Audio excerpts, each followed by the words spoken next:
Blogs, Twitter, tablet, gadgets, small things, fast things.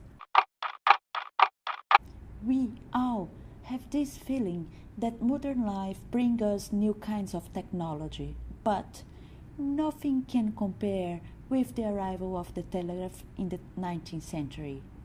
Sending information, let's say a letter, from Brazil to Europe by regular post, for example, could take months.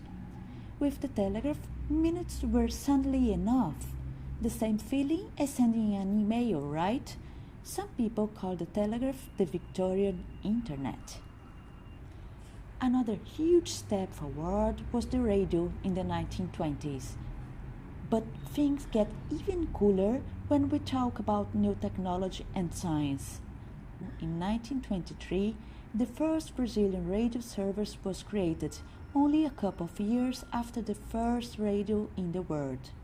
Rádio Sociedade, Society Radio, was created by a group of scientists at the heart of the newly born Brazilian Academy of Science. It was actually about the embryo of the Brazilian scientific community.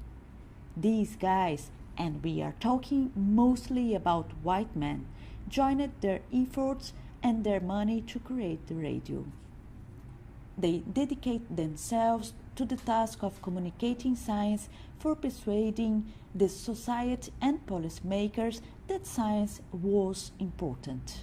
They gave talks, wrote articles for newspapers and books, but they also believed that radio would allow them to educate Brazilian society, broadcasting science and culture. Radio is the newspaper of those who are not able to read. It is the teacher of those who are not able to go to the school, said Edgar Roquette Pinto, an anthropologist who worked with the valorization of the Brazilian people. The radio used it to broadcast everyday news, music, and science lectures. Science programs for children were also broadcast by the Rádio Sociedade. Einstein visited the radio station in his visit to Brazil in 1925. This is the music he enjoyed during his visit.